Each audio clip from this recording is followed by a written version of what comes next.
Rain, rain, go away. Come back another year. Well, before we get on to the jobs for November tour, the end of November tour of the jobs we've done, a quick how to unscheduled video. How to stop the sole of your boot flip-flopping whilst you're doing a tour. 3 or 4 zip ties. Hopefully I can walk around the allotment now for the rest of the day.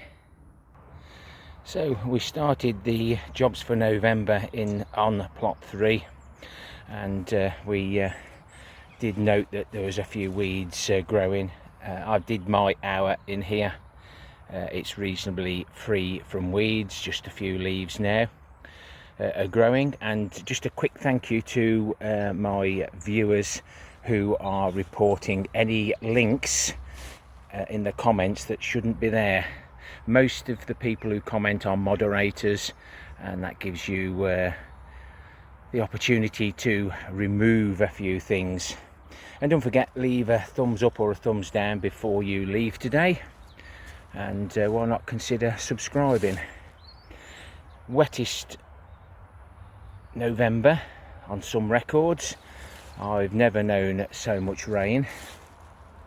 During the month of November, there'll be a playlist at the end, November 22, and you can see all the videos what we've done over this this month. We've managed to get that asparagus put to bed now, and again the videos are in that playlist. We've got the straps here ready. That could be a job for December or January. We'll see.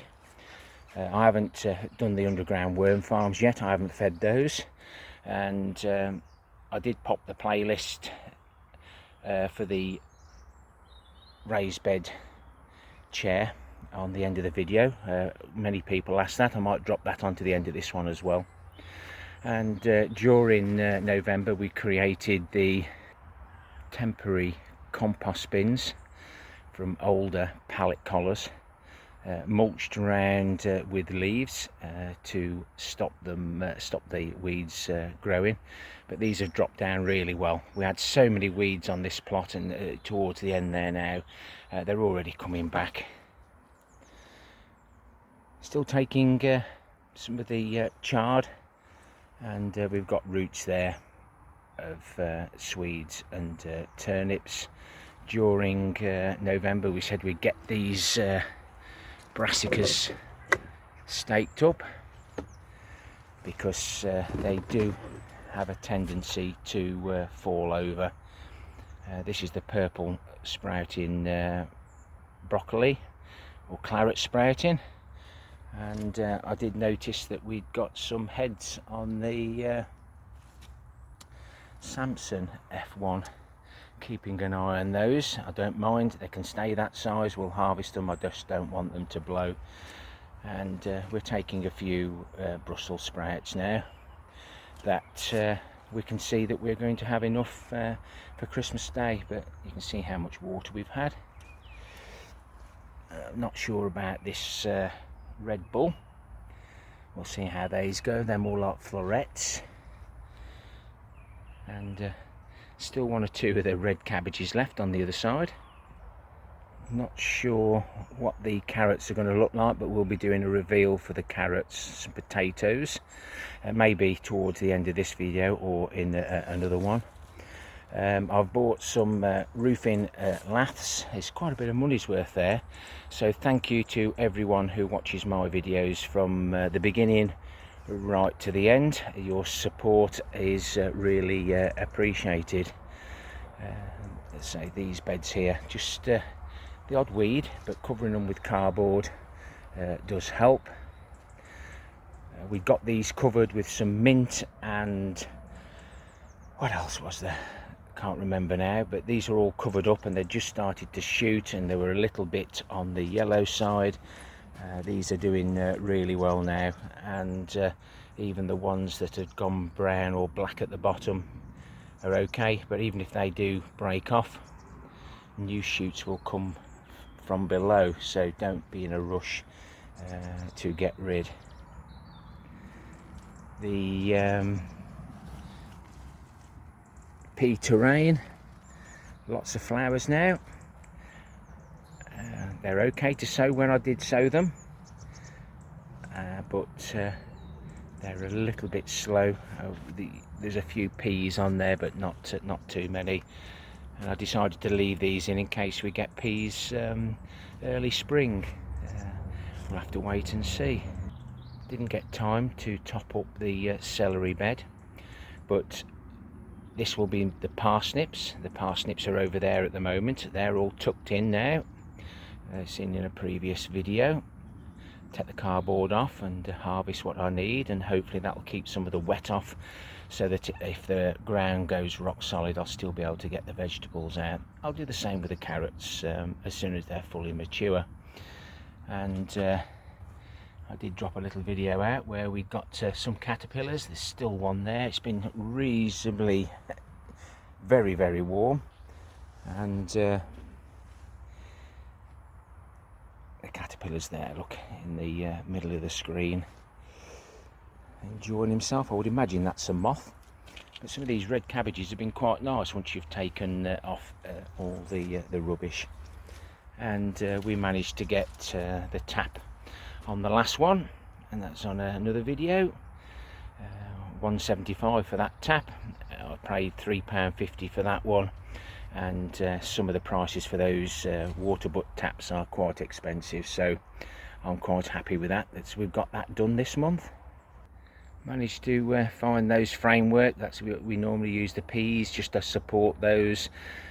We're going to use those are the field beans. We'll save those for seed. We chopped and dropped all the rest, and we topped them off with some compost. Again, another video, so why not wait and see what's on the end screen and have a little look and a little bit of a catch up on what's been happening. And as you can see, we've taken some of the soil out of here to top up those beds. I'll be able to take some of this as well as the beds sink. And another little extra job we did, we connected that barrel up to the outside, so now we've got water in the polytunnel. All the elephant garlic is up, bar from one station, can't see it there, and the red Russian has just started to come through, and the shallots are doing really well. I'm really pleased with the homemade pickle onions that I've done, that I'm eating at the moment, and we'll still have some left for Christmas. Still haven't had to touch these compost bins. They're the cannabis compost that gets unscrupulously dumped. This is the homemade compost that we made in the spring. We put into the containers and then we've dumped it in there. That can continue to break down, and there's the leaf mould that we've done that's gone through the trommel. And just as a heads up, we're going to be using some of these to create windows and doors in some of these cages, and we're going to need some of that for inside the polytunnels when we double skin it. I sacrificed one full bag of leaves for around the temporary compost bins and in the paths, and it has helped just a little bit. But it'd be nice to get some wood chips sometime during this winter. We move on to plot one. Done nothing in there. It's been far too wet to try and dig strawberries out. And so this used to be wood chips, but absolutely everything's gone. But we've managed to clear most of the weeds. We've still got the perennial weeds to get out. No rush for that. And as you can see here,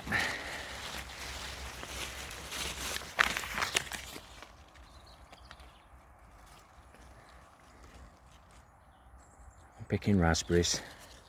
Unbelievable, excuse me. Maybe not as nice as in the summer, but quite refreshing. We got those during this month. I'm going to pop those into the polytunnel or somewhere suitable.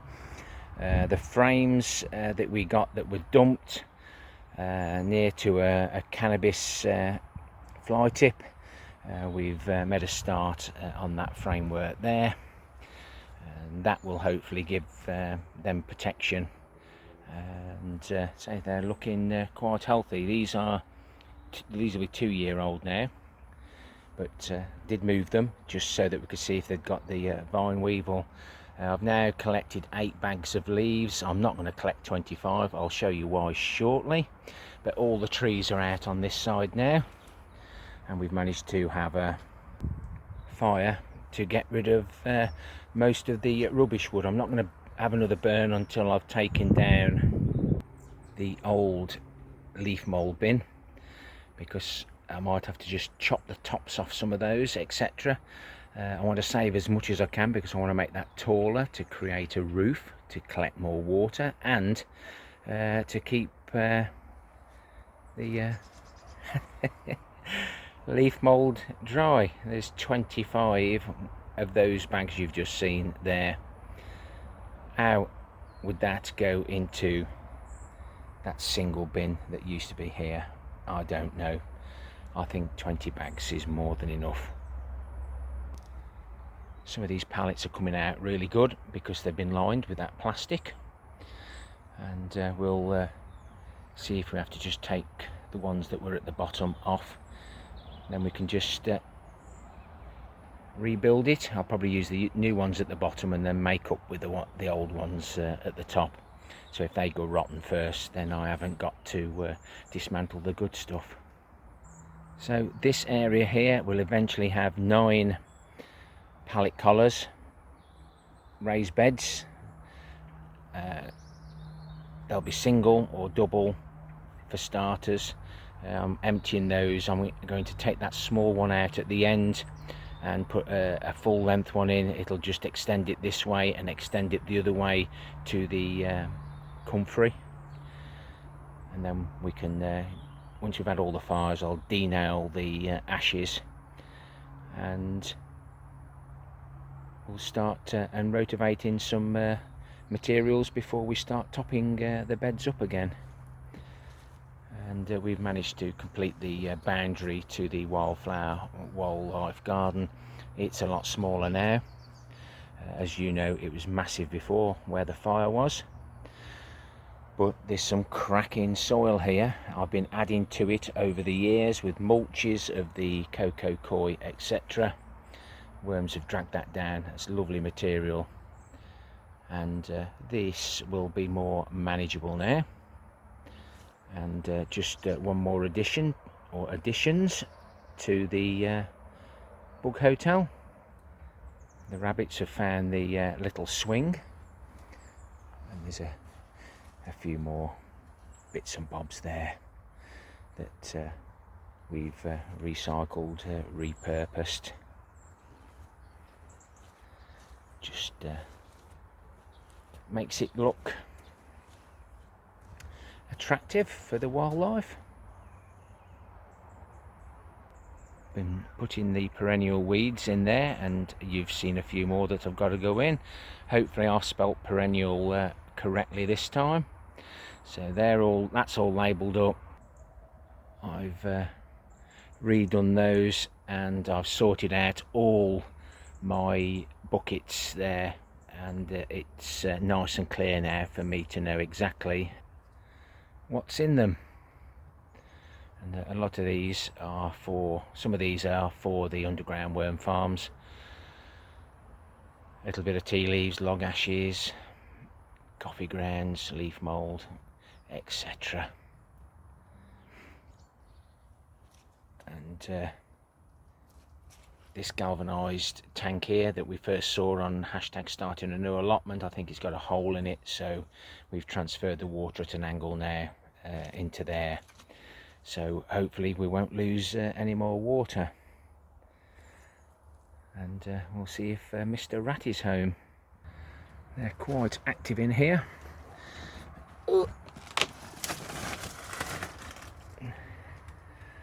And as you can see, we've got the parsnip tops in there, and they've been quite busy digging it around, and this area is collecting enough water now, and all these barrels are nearly full. And I would think by the new year this will all be full. Obviously I've only got the greenhouse and the top of the compost bin filling all these up, but that'll be more than enough water for to keep the plants on this plot alive, especially with all the extra pallet collars we're building.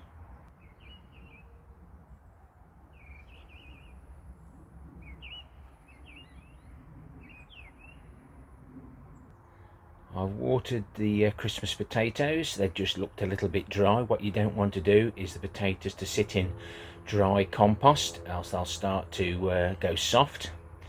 So they'll just draw that little bit of water in to keep them plump, ready for the Christmas plate. And for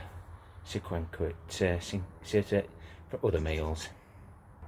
With all the rain that we had, it was a slow old process sifting. Just lost my train of thought there, but it did take a long time to put all the material through the trommel. So we'll have a go at building that. Well, we'll have to build it in December, because all the leaves need put in somewhere. And another job that we got done was fix the comfrey area. Those bits of plastic go too deep to stop the roots escaping. It's excellent. It's just a case of it needed a few new timbers popping in at an angle so that we could use the original holes. And of course I've chucked the leaf mould on it now because I didn't realise how much was actually in there. It's all good stuff. It's better stuff at the bottom because this stuff was in the middle towards the bottom. So I am considering turning it during the summer to help it along. Considering how much rain we've had, I'm pleased with what I've managed to get done, and I'll set myself a few more tasks, not so many for December, just so that I can look back on the vlogs and think, well, yes, I need to do that, I need to do this, but doing it in a way that we enjoy it. Happy gardening to you all. Till next time, my friends.